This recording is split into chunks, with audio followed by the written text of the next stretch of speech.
Hello there, everyone, and welcome in to another episode of the RTI and VR2 Recruiting Podcast. I am Nathaniel Rutherford, the managing editor of RockyTopInsider.com, and I'm joined by both Matt Ray and Brandon Martin of VR2. So you have the full house here for the RTI and VR2 Recruiting Podcast. It's been a little bit, guys, since we've all three been on here, so I'm excited to have all of us back on the podcast for I think, an interesting podcast. You know, we pretty much wrapped up all of the 2020 stuff with the exception of five-star running back Zach Evans, which we'll kind of touch on him here in a second. There's no news per se about him, but there has been an interesting development in terms of a conversation around him and kind of Tennessee's running back room, and let's just get right into it. Chase Hayden, a Vol legacy, a running back at Arkansas, is in the transfer portal. He announced on Twitter last week that he's got 2 years left. He's a grad transfer. He spent 3 years at Arkansas, but this last season he only played in 4 games, so I think he redshirted and has 2 years of eligibility remaining to where he just can go anywhere and play immediately because he's a grad transfer, much like you had Brandon Kennedy from Alabama. Of course, with him being the son of former Vol Aaron Hayden, there's been a lot of discussion about, well, does Tennessee a landing spot for him? Should Tennessee take him? And before I share my thoughts, because I'm curious what you guys think, and I know what my stance is on this, I want to get your guys' thoughts on, should Tennessee pursue bringing in Chase Hayden, especially when you look at the fact that Tennessee is, still very much in the thick of things for Zach Evans. You look at Tennessee's current running back room right now. You have, it's loaded right now with Ty Chandler, Tim Jordan, Caron Filzami. You've got Eric Gray also as returning guys, and you're bringing in new guys such as Lyneth Whitehead, Jabari Small, and T. Hodge are all in that room, and obviously there's a chance you could move some guys around to defense or whatever, maybe even move Small to receiver if you want to use him there as more of a slot guy. But bringing in Chase Hayden would be interesting because, again, he's a legacy. He's a guy Tennessee recruited when he was coming out of high school, but elected not to come to Tennessee because of, Blitz Jones, essentially. Didn't have quite the career at Arkansas he was hoping for.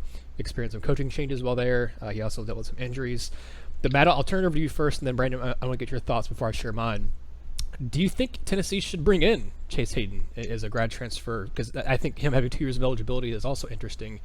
Matt, do you think Tennessee should bring him in?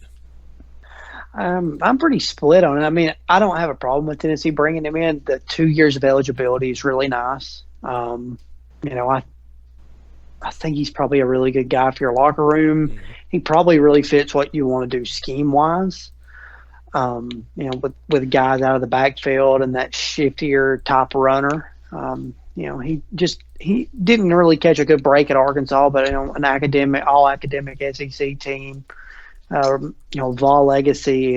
Aaron Hayden's been very active around helping the program since Fulmer's been back, and I think that's going to continue. So yeah, I think Tennessee's probably going to at least look at it.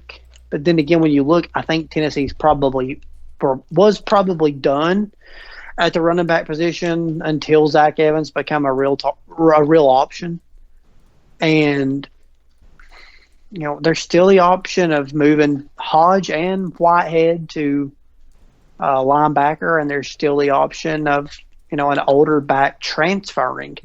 So you never know what's going to happen coming out of this spring. I don't think Tennessee could go wrong either way. I think they're more of a.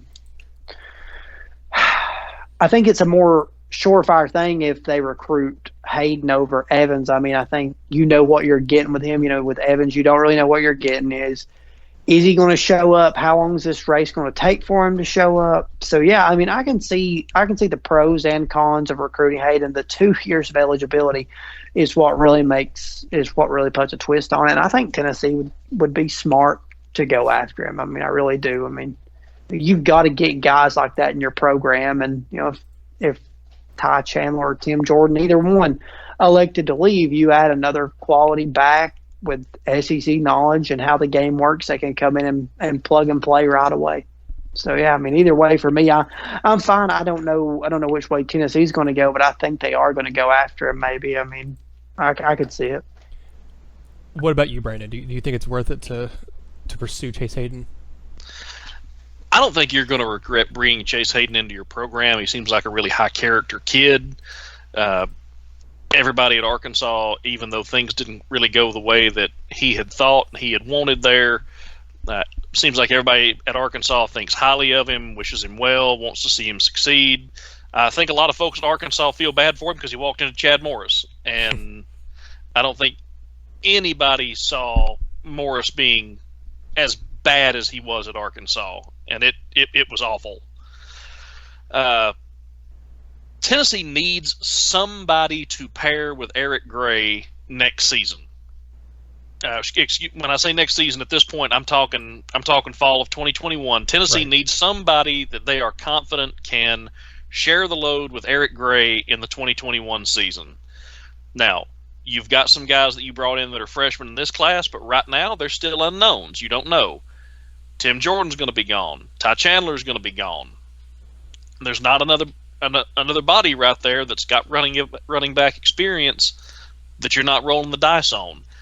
If you get Chase Hayden, you're bringing in a guy who is a Tennessee legacy, seems like he's a very high character guy, very intelligent young man.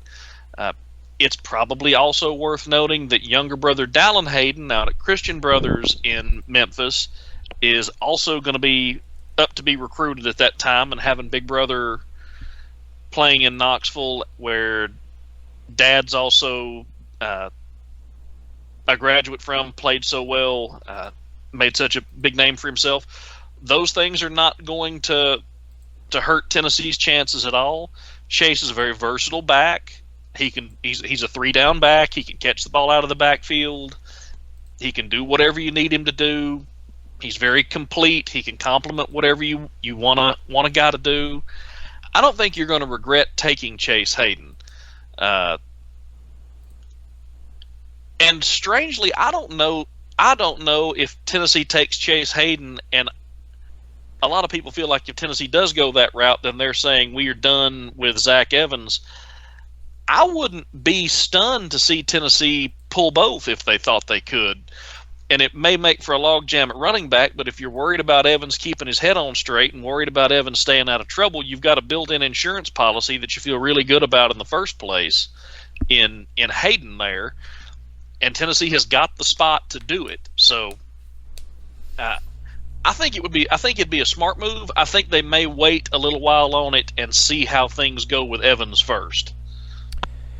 Yeah, I don't think anybody on Tennessee's side or on Chase Hayden's side, I don't think anyone's in a rush to kind of figure this out. Hayden, I don't know that it would really benefit him to go on it with the team right now. Because I think he could still go through with spring practices if he joined a team right now. But at the same time, I don't know. I'd look at it like this too. I think, as you mentioned, bringing in Chase Hayden would be, it'd be good to have him around the program. It'd be good for a recruiting perspective of his younger brother, who is a big priority for Tennessee in the 2022 class. If you remove the last name, if you take away the fact that he's a legacy, if you just look at his production as a running back and you compare him to what Tennessee currently has on the roster, I would be all for bringing Chase Hayden in. I would definitely would not think it was a bad move at all. Me personally, I don't see what he brings to the table that you don't already have with Ty Chandler, for example. And Chandler's already been in your program for the last 2 seasons. Both the guys are built about the same. You have Chandler's about 5'11", 200-ish pounds. Hayden's about 5'10", 205. Hayden's career stats averaging 4.7 yards per carry, about 600 yards on 130 carries, 5 touchdowns. He has about 100 receiving yards on 16 catches. Chandler averages about 5 yards per carry on 321 carries, just under 1,600 rushing yards in 3 seasons, 42 catches, 354 yards, and 3 touchdowns. But it's also worth noting, Hayden wasn't ever a starting running back for Arkansas in his first 2 years. He was mostly the really third option for the most part for when he was at Arkansas. Chandler's been the starter for Tennessee at running back the last 2 seasons, and he played a little bit as a freshman too in 2017. So obviously he's going to have more, a number of carries and number of touches and things like that. But when you look at what both guys are averaging per touch, and the fact that Chase Hayden actually was returning kicks a little bit. He only returned 2 kicks, I think, for Arkansas this past season, and obviously Chandler has returned kicks for Tennessee the last 3 years. Hasn't been as effective as a kick returner as you would like after his first season, where he returned that one for a touchdown, I think, against Indiana State. But against the bigger competition, he hasn't been great. I look at the numbers, And I think that if you bring in Chase Hayden, it almost guarantees that you're losing, really, to me, Ty Chandler, because I think those two guys are just, they're built similarly, they play similarly, they have that offense where he said kind of, as you described Hayden there, Brandon, that actually, or maybe Matt, one of you guys described him as kind of the versatile weapon that can be used in the passing game and rushing game both. And I just look at him, and if they bring him in, I think that's to me the end of Ty Chandler's time at Tennessee, and you're already thinking that maybe he's going to leave anyway, maybe Tim Jordan's going to leave anyway, or Carlin Fields and me, one of those we talked about before. One of those guys, or maybe two of those guys, heck, maybe even three of them. I don't think all three, but heck, at least two of them, I think there's a good chance you see them transfer this offseason. And I agree with you, Braden. I think that just because if you do take Chase Hayden, that doesn't mean you're out of the running for Zach Evans. And I would actually be kind of surprised that meant anything for Tennessee's pursuit of him.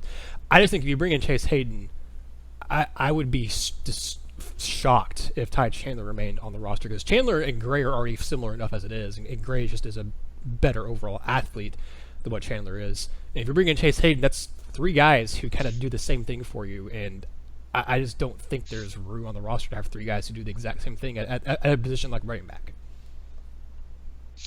I can see where you're coming from on that, and that makes a lot of sense that you don't want to overload with guys like that. The counterpoint to that is you get a lot of running backs. That Tennessee's been very fortunate with running backs the last few years on injuries, and that's not normally the case. I mean, you're talking about one bad hit to Ty Chandler, and this running back room looks completely different. One bad hit to Eric Gray, and this running back room looks completely different. I think the biggest thing that Hayden has is the 2 years of eligibility. I know Matt kept talking about that, and when this first came up, that was something he and I kept coming back to, is Tennessee's going to lose all three of those guys that you mentioned. Ty Chandler, Tim Jordan, Carlin Fields and me, they're all gone after the 2020 season. Chase Hayden has got one thing that none of those three guys have got, and that's the opportunity to play in 2021 as well. Yeah. And is a pretty proven SEC commodity. You know what he is. Another option you might see Tennessee. I really am not going to be surprised to see Tennessee get a transfer running back. There are some really talented transfer running backs that aren't grad transfers. They're not immediately eligible. But there are some very talented running backs just in the transfer portal. I wouldn't be stunned to see Tennessee go after one of those guys, because maybe you don't really need a guy this year. So if you have to come in and redshirt and sit out a season because you transferred in, maybe Tennessee looks at some of those guys, because then they're available in 2021 as well and have had a year in the program. I think Hayden being familiar with the program because of his dad, I think Hayden being familiar with the expectations of the SEC, the academic all-SEC player, I think all of those things really help, because he's going to help this locker room. And if you're Tennessee, you're also looking for some strong locker room guys, because you lost Juwan Jennings, you lost Marquez Callaway, you lost Daniel Batuli, you lost Darrell Taylor, you lost Nigel Warrior. Next year, you're going to lose Trey Smith. You're going to lose Brandon Kennedy. Having some of these guys that are high character and leadership and that can be counted on to keep your locker room in a good place, that's a skill too. And Hayden's a guy that can bring that to the table for you. But I really wouldn't be surprised to see Tennessee go after a transfer running back in addition, a transfer running back of some kind, whether it's Hayden or someone else. But I don't think Hayden's a bad addition, especially if you're afraid that Jordan or Chandler are going to leave anyway. Yeah. No, I agree. I would be 100% on board for Tennessee bringing in Hayden. Like I said, even without him being a son of a former Vol, I think that obviously adds another layer to it. That would be it'd be another kind of storybook ending. You look at Cade Mays coming back to Tennessee after playing at Georgia, Chase Hayden coming back to Tennessee after playing at Arkansas. It'd be another good ending to a collegiate career for a guy that Tennessee let get away under the previous regime. And you kind of felt like maybe they should have been here all along and let them come back to Knoxville. It'd be nice. It'd be big. And like I said, Aaron Hayden is a great human being, and having him close to the program and having his son in the program obviously would not hurt Tennessee at all, and it would probably be helpful a little bit with Dallin Hayden as well. Matt, I'm going to throw this over to you for our next topic here, looking at some recent coaching changes we talked about on the most recent RTI podcast with Ben McKee and myself about the more coaching changes that happened with Tennessee. You have new additions this offseason of Jay Graham, Jimmy Brumbaugh, and Shelton Felton, which I guess technically he's new, but he had been on staff as an off-field assistant in 2018. And you also shuffle the deck a little bit and reshuffle the deck a little bit, and you move Brian Niedermeyer to defense, and Joe Osovet gets a promotion, and he's been on the recruiting show for Tennessee as it is this past cycle in the 2020 class, and you had the last little bit there before signing day. He was out visiting.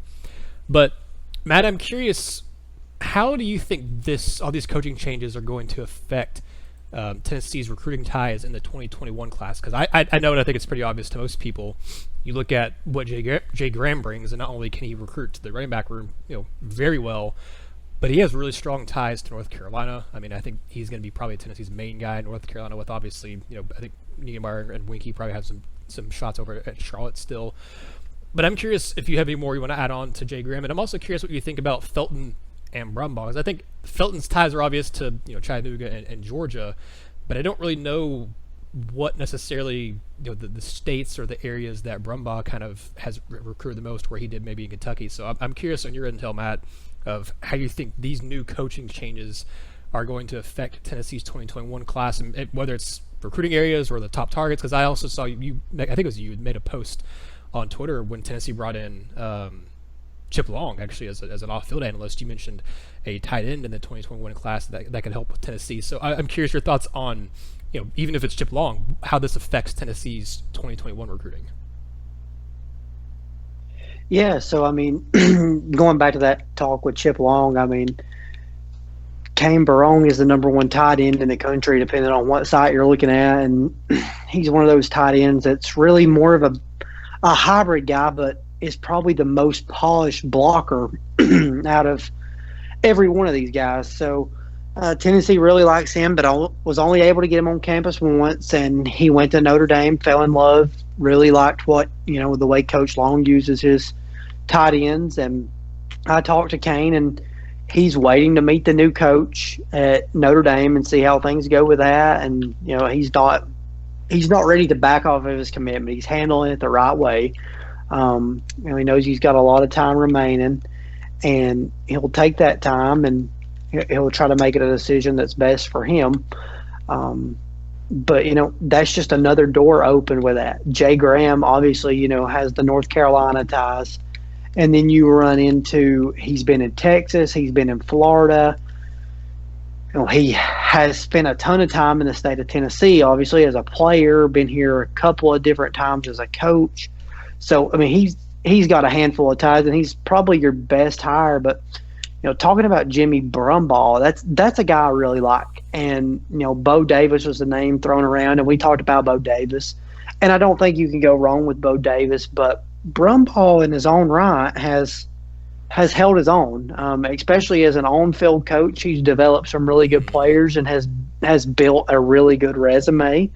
So I think this is his best opportunity to recruit at a high level. And he comes in, get in our insider chat yesterday, Get Bentvall asked a really good question. Outside of Peyton Page, who else can make an immediate impact? Because if Tennessee sees some injuries on the defensive line in 2021, it's going to create a problem. Well, this is Brumbaugh's best chance to go out, find some guys that he believes can really play. And, Tennessee is a place that kind of recruits itself in a way. It hasn't quite as much. The staff's had to work pretty hard, and I'm not knocking them in any way on that. But Tennessee has been a place that typically, recruits itself for the most part. And you look at Brumbaugh, he was at Kentucky. He's been at Louisiana Tech, Louisiana State, and Syracuse. And, having those ties up north, adding in what Joe Osave already has, is, just another big time win for when you have a guy that's not going to really let you down on developing talent. And he's going to be able to develop talent, took a part in the development of Bud Dupree and Zadarius Smith. Both those guys, big time NFL players, and he's going to be able to go out and sell that on the recruiting trail. And another guy he had a part in was Chandler Jones. So there's a lot of big names around him, and I think he's a really good hire for Tennessee. Shelton Felton, he's a young guy. He's coming into a really important position. The interesting thing for me with him is Brian Niedermeyer, who's been dubbed as he was the recruiter of the year. He's been the guy for Tennessee. He's moving over to the defensive side of the ball, and he's going to be able to talk to Felton about what he did, how he related to kids. Because when Niedermeyer really came in that 2018 cycle, I don't really think you can hold that against anybody. He did pretty well in that cycle too, signing took a big part with Jameer Johnson and Dominic Wood Anderson. Mm-hmm. But, in 2019 was his first real test, and he passed. I mean, in a big way, he passed. So, Felton has an opportunity like that too. And it's going to be unique that they're going to be working hand in hand together on the field, and he'll be able to relate to Niedermeyer in that recruiting type role. So, Felton in the state of Georgia is going to be able to get you in any home you want, probably in South Georgia. Extensive ties to the best programs down there. And then, he's been around Chattanooga, which Tennessee doesn't recruit primarily there. But, luckily Tennessee, Georgia, and Alabama where, they're going to go get a lot of these guys. So there's a good opportunity for him to come in and make a big impact. I think Rumpf did fairly well as a recruiter, though. So, we'll see what happens with that. A quick question for you, Matt, and then I have one for you, Brandon, as well, on the same topic here. Talking about Joe Osavec here, he was a guy who, behind the scenes, I mean, I know you guys have talked to a lot of recruits, and obviously you guys have interviews up just about every single day on the site of recruits. And I've talked to enough guys, too, and read enough your all stuff to know that Osavec probably had a bigger hand in Tennessee's 2019 and 2020 classes than a lot of fans would expect from him being an off-field guy. He talked not just to the junior college guys or anything like that, but he talked a lot to a lot of guys Tennessee brought in, a lot of guys Tennessee was targeting in both those classes. I think he had, like I said, a bigger hand than what a lot of fans would realize just off the top of their heads or off the just looking at the numbers and things like that, looking at who gets credit for what. What kind of an impact do you think Osavec has? I look at him as a guy who he very much has that same kind of mentality as Pruitt and Niedermeyer, where he is a go-getter. I mean, he's a guy that seems like he's very energetic, very passionate. I think he's a guy who I don't know what necessarily region he has, and I know he can do more than just recruit junior college guys, but I'm curious what you think, Matt, he can do as a recruiter for Tennessee, because this will be his first chance of really being an on-field assistant in the FBS ranks, and his first chance to really be a hardcore recruiter. He's proved himself as an offensive mind and proved himself behind the scenes as a good recruiting guy, but I'm curious what you think he can do as an actual on-field coach and a guy who can be kind of a lead recruiter for some guys. He was the right hire, in my opinion. That's who I said. I really thought he was going to get an on-field position. It kind of become like, hey, Pruitt's talked about Niedermeyer moving around. I really thought you'd been fine with Osavec at running backs coach, but you obviously knocked your running backs coach higher out of the park with Jay Graham. Mm-hmm. Nobody's going to argue that. And, it was key to be able to get Osavec on the field. He's a brilliant offensive mind. And like you said, this is his first chance to be a go-getter as a recruiter. But he's one of the guys that has helped lay the foundation of those classes. He relates well to kids, and he saw it all in the JUCO ranks, and I think that really makes him, invaluable. He knows how to relate to kids on that end. But the other thing with him is he's just a football guy. He's a go-getter, and he wants to get you to the next level, and he's got a proven track record of getting kids there from the JUCO ranks, and he's a couple of times National Coach of the Year in junior college, and there's a lot he can say. And when you go into a kid's house and you sit down with their parents, you can relate now. This is going to be his opportunity to go in and relate and not just talk to these people on the phone or via text messages. He has an opportunity to relate to people and say, hey, I've been through this in the junior college ranks. I know what it's about. I've seen kids succeed. I've seen kids fail. I know what it's going to take for your kid to succeed or for your kid to fail, and I can recognize that early.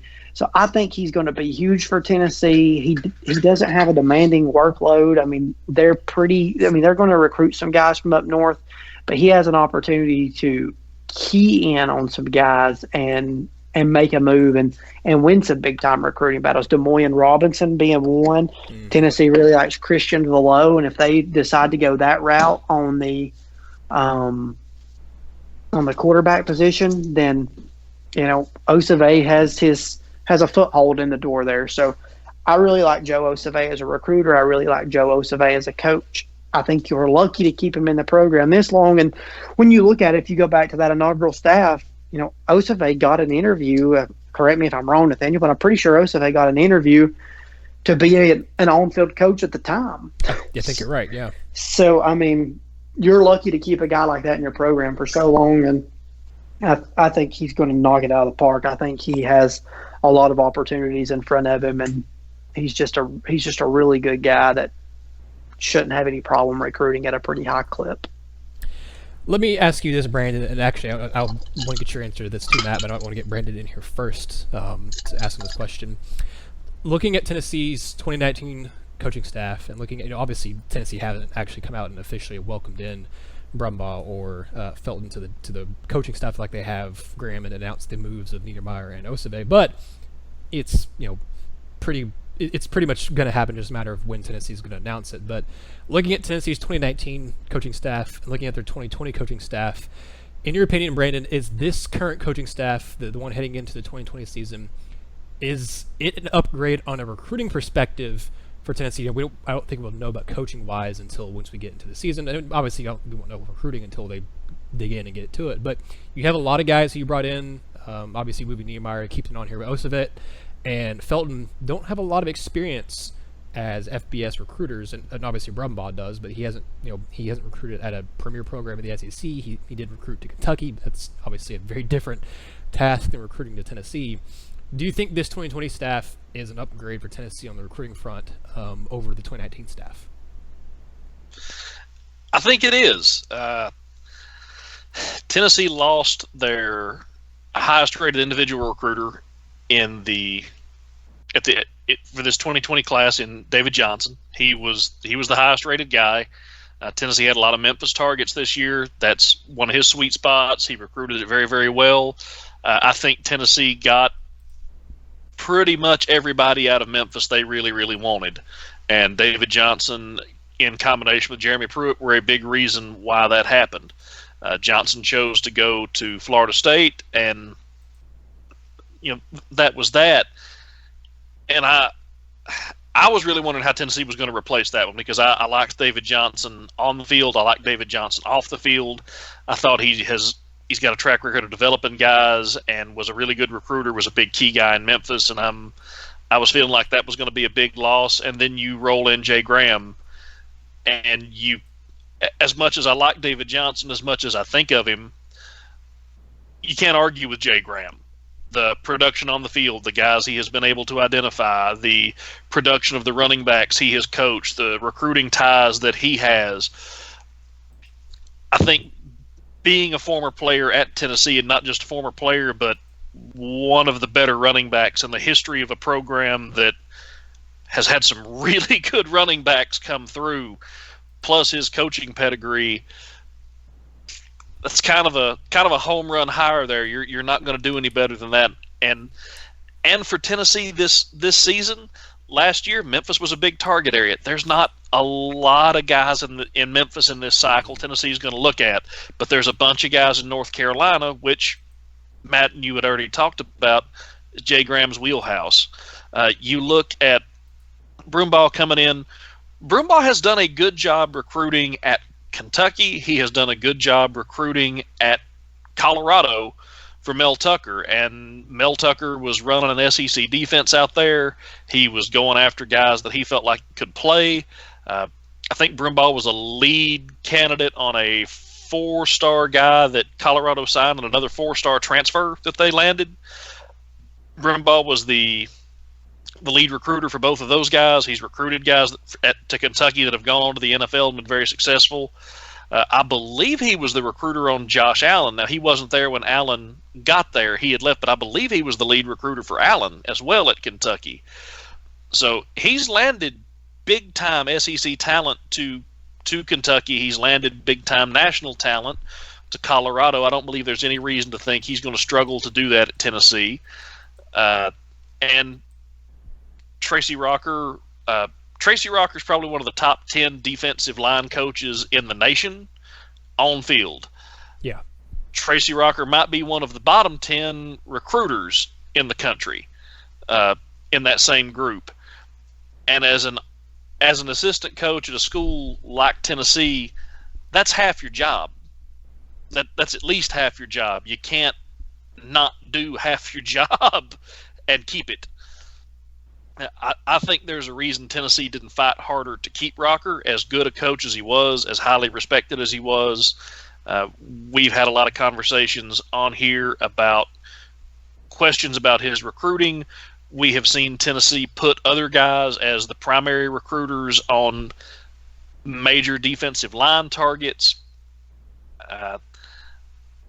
And maybe some of that is, it's their region or they relate to the kid well, but part of it was Rocker didn't want to recruit. So I think Brumbaugh is going to be an upgrade there. Chris Rumpf, I don't understand how you can talk to Chris Rumpf and not want to run through a wall. Yeah, he's a great guy. Like Chris Rumpf is a guy you want to play for. He's the kind of guy that makes you want to go take a bite out of the goalpost for him. And I think that's got to translate in living rooms to football guys. But Rump's getting older. He's been on the road for a long time. He's been a great coach for a long time. I think the move to the NFL says everything you needed to know.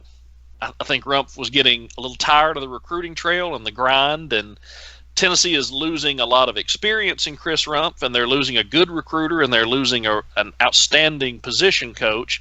But Shelton Felton's one of the fastest rising names in college football. He's kind of been he's been a rocket ship the last 4 to 5 years in the way that he's risen up through ranks. You got a young coach. You're going to have him you're going to have him coaching the unit outside Niedermeyer. Niedermeyer has coached linebackers for Pruitt before. Niedermeyer, I think, said in an interview he feels like this is coming home for him. So you may have Niedermeyer be doing more on field than we've seen. He sounds like he's really comfortable in this.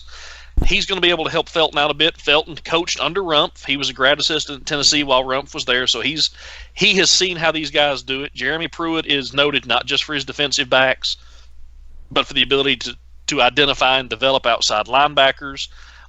So I think Shelton Felton's going to have a lot of guys around him. They're going to help him in the on-field side of things. And then you just want him to recruit like a young guy. Go out, hustle, beat the bushes, relate to these kids. Niedermeyer versus Kevin Scherer. We know Niedermeyer is the better recruiter of the two. Kevin Scherer was a solid recruiter. He was a good on-field coach. I think Tennessee probably feels like they upgraded there because I think your on-field is going to be pretty close. I think it's probably going to be close enough to be a wash, and Niedermeyer's the better recruiter of the two. Mm-hmm. Then you look at Joe Osave. Man, Joe Osave has got one of the things going for him that's one of my favorite things about Jeremy Pruitt when Tennessee hired him, and that is this guy, he couldn't be anything but a football coach. That is the only thing he could do with his life. He could be a football coach or starve, and that's it. He's just wired that way. He's a football nerd, and I love it. He's a very, very, very bright mind. You see people talking about the Bolt offense that he had so much to do with the RPO. It's really fascinating to watch. You wonder how much I don't think Jim Chaney is going to let a mind like that just sit there. I think that you're going to see a little more play in that. But Osave's a good recruiter. He's done it at the JUCO level. He's gotten the most out of JUCO guys. If you have the opportunity to take this guy now and be like, look, you are going after some premier talent, we're going to give you 2 or 3 guys to focus on in an area you're familiar with or where you've already got a tie. This is a guy that you would think with the kind of players Tennessee has wanted to recruit since Jeremy Pruitt has got here, I think he's going to resonate with those guys. I think he's going to have success there. I do think Tennessee upgraded the recruiting caliber of this staff overall, and I believe that was the intent, because they're not as seasoned on the field as they were on defense. Now I think on offense you're probably more seasoned than that initial staff that Pruitt had and the staff last year, even by bringing Jay Graham in. You're probably more seasoned on the offensive side of the ball and with Osave as well, honestly. But you lost some experience and some on-field with your coaches. I don't think it's going to be a huge drop. Brumbaugh has developed a lot of guys like we talked about and got them to the NFL after he landed them there. Felton's your question mark, but he's a young guy and he's got a lot of help around him and a lot of guys that are proven helping to develop that position. Niedermeyer's done this before. I don't think anybody's real nervous about him. You may have lost a little bit of your on-field development, but I think your recruiting from the staff is a lot higher, and I think that's what Jeremy Pruitt wanted. I believe he has realized, I've got a foundation in. I'm teaching guys good habits. I've got my program built. I know how I want to do things now. I'm not a first-time head coach anymore. I've got the drills and the concepts and the meetings set up the way that I want them. Now I can focus a little more on getting guys to get talent in here, and then I can help coach them up. I can help make the difference up now. Yeah, I think that's a great point, especially that last one there of, Pruitt is more established now. He's still, very much a young coach, and this will be his third year, but he does have more of an idea of what he's doing than when he first got here. He's no longer a rookie, I'd say. He's been here for a couple of years, and he knows more what he's doing. Matt, is there anything you would like to add to the conversation as far as you mentioned something. I do think they've upgraded. I mean, obviously there's a verdict left to be held out, but I think the potential of an upgrade is it could be huge. I mean, it could be you put an on-field product together this year that like you should, and these guys are going to have a very easy job. Yeah. And I mean, really, this class could have had a lot more success, but you have go take care of business, and you're going to flirt with a top 5 class this year. But that said, talking about these guys as recruiters and everything else, Jeremy Pruitt, one of the best recruiting head coaches in the country. Period. I'll go the best. No, I'm not going to go the best. He's up there. He's so good. You hear so much about him from these recruits. He handles so much. He's so active with it. But Kirby Smart, probably the best. I mean, Kirby Smart is probably the best recruiter as a head coach. But Jeremy Pruitt's right up there. I mean, 110%, without a doubt. So, you can't discount that. Sorry. Yeah, I definitely think these hires, you're good, were, as Brandon said, and I think as you also echoed there, Matt, I think they were definitely made with recruiting in mind. And I think Brumbaugh, obviously, I think he kind of blends the best of both worlds there, where he's a great developer on the field, and I think he's going to be good in recruiting. I think this staff, if for no other reason, in my opinion, is an upgrade recruiting, is because of the connections. You talked about, Brandon, that Tennessee had a strong connection with David Johnson in Memphis, and in 2020 cycle, you don't have that many guys in the state, in general, but specifically in Memphis that you're targeting in the 2021 class. But you do have a massive need, or a lot of the guys you're targeting are in North Carolina. Jay Graham helps with that a ton. You already have some connections there with, Niedermeyer has gone over there before with Crouch in the 2019 class. You have connections there with Chris Winkie as well. But you look at Felton's going to help you in Georgia because he coached down in Crisp County and Colquitt County High School. Both those high schools were good programs. Or Crisp wasn't a great program, and he took it over and helped it as a head coach in his second year. I mean, he helped them go to I think the state semifinal for the first time in school history. So he has a lot of connections down there from being a high school coach in Georgia. He coached in UTC, which is right there on the border of Tennessee and Georgia. He's coached at Tennessee. He coached over at Akron, which I don't think he's going to have a whole lot of connections over there for his 1 year at Akron. But I look at what he brings to Georgia and the ties he has down there in the state. You couple that with what the ties you have with Georgia and Alabama with T. Martin you bring in Osavet, who I think is a guy like Niedermeyer, who you can probably put him on any number of guys, and he may not have a specific area other than the up north and northeast. But he's a guy who I think, like I said, like Niedermeyer, you can put on some of your top targets or put on any number of guys, and he's going to help you out. And with him coaching a position of need for Tennessee in this 2021 cycle at tight end, I think that's also going to be key and going to be interesting. But I do think if for no other reason, just the connections alone you're bringing in with these new guys from with Graham, Brumbaugh, and Felton, I think that's up for Tennessee, and that's not even including the reasons that both of you guys laid out pretty well there. Well, we had another topic. Go ahead. Another guy that has come in and I think is worth mentioning, and Matt and I had talked about this between ourselves, and we had said, who's going to be this Memphis connection, because it's a little bit of a down year this year, but then next year it's right back. There's a lot of guys out there in 2022 and 2023, and you're going, who's going to be that Memphis connection? Matt did some homework, and it's Chip Long. Yeah. That I think he's kind of in the same role Osave is. You're looking at him and going, how in the world have you got this guy on an off-field role?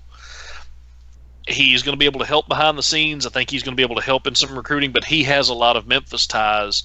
I think those are going to prove invaluable as things progress beyond this season. I think he's probably your main tie out there, and I think he's worth mentioning in that, so that you don't feel like you've lost that city either. Yeah, I think it makes sense. I mean, he coached over at Memphis. He's got a good relationship over there too, because I think that is definitely worth noting. And that's a good point. And we touched on Chip Long for the tight end position, and Matt did there, talking about who he's kind of helping out with there. Is one of the top tight ends in the country. He's going to be interesting to see if you keep him on staff for more than a year, or what happens with him next year. Does he come on to an on-field role if Tennessee has anybody to move on, or what happens with him exactly? Because it seems a lot like with Saban bringing on Steve Sarkisian like he did for that 1 year, and then Sarkisian got promoted to offensive coordinator for a season, and then for the championship game, and didn't work out, but he ended up getting a role after that. So I'll be curious to see what happens with Chip long term, because I think he's on staff as an off-field analyst for 1 year, and then it's only going to be a matter of time before someone else takes a flyer on him as an OC or something like that at another school, and I'll be curious to see if Tennessee holds on to him as a position coach, or what happens there, if there's any more coaching turnover with Tennessee after the 2020 season. We had another topic I wanted to talk about, but I think it'd be better to save it for the next time we do a podcast, because we're already pushing up here about 40-something minutes on this podcast, and I think this is a good place to end. But we'll save the one I wanted to talk about here as the last topic for another podcast, and instead, I think, end this one here and let you, Matt, plug what you guys have coming down the wire at VR2.site, because I've noticed you've had some good stuff coming up from interviews you had from some guys who came and visited before the dead period, some more of the 21 to know for 21. So what all do you have coming down the wire, and what all do you have currently on VR2.site? Yeah, so I mean, just more player interviews, junior days fixing to start up, still waiting on a date for the Atlanta opening, imagining that it's going to be February 29th when the Elite 11 regional is, but you never know. They haven't released anything just yet, so that's a big camp coming up. Got the Under Armour camp coming up in March. Then spring ball is going to start. Spring ball is going to start pretty quickly, so we'll be around to some high schools, seeing different guys and whatnot. Still trying to you had guys visiting, taking off on Fridays, which is the days we were going to try to do our school tours. So trying to let that calm down and get everybody settled back in, and then we'll start hitting up some more schools outside of spring practice. So we should have a lot coming down the wire. I mean, honestly, there's going to be a lot of info coming out of these first junior days. I think you're going to see some big name guys start taking official visits early on. Des Moines Robinson's a guy that I think you'll see. You'll take some early visits. He obviously just visited Tennessee, but I won't be surprised to see him start taking some early officials. Peyton Page is another guy who's already talking about taking an official to Tennessee is in April. So, and I think he's going to enter decision mode. So you're going to have some big visits coming up and some big storylines. So just getting ready for stuff like that and trying to see where guys' minds are and when they're going to be back to Tennessee. And try to get around the schools and further these relationships. One guy that it does sound like Tennessee's going to get up again after a break and it seems like it happens every time. First game of the year, coming out of the recruiting dead period, first game of the year last year. Dylan Brooks is supposed to be back coming out of this dead period. So, it's a 5-star name that Tennessee's had on campus now that we know of 7 times. So, wow.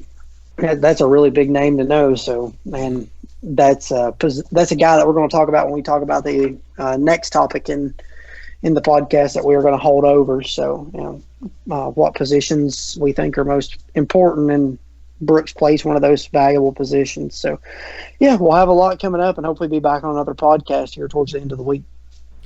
Yeah, Brooks and Page are 2 of the biggest names to keep an eye on Tennessee from a rating perspective, at least, and also obviously 2 of the guys Tennessee's really targeting. So that'll be huge to get Brooks back again, and also get Page back again. Even if it is an official visit in April, like you said, if he's making decision mode, kind of going into summer, that's still a good time to get him on campus and have him come and see your program, whether it's for practice or for the orange-white game. That'd be huge. But check them out. They are at VR2.site. They're at _VR2_ on Twitter. You can find them at VR2 on Facebook and Instagram as well.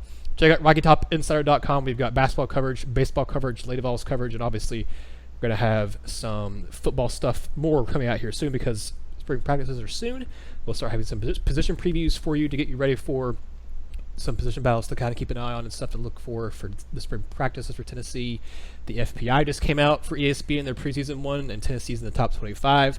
We have an article on that. And like I said, we'll obviously have all kinds of basketball stuff for you and some recruiting tidbits and stuff as well. Check us out at RockyTopInsider.com. We're Rocky Top Insider on YouTube, Instagram, Twitter, Facebook as well. Just follow us, /subscribe to us, /like our pages on all those.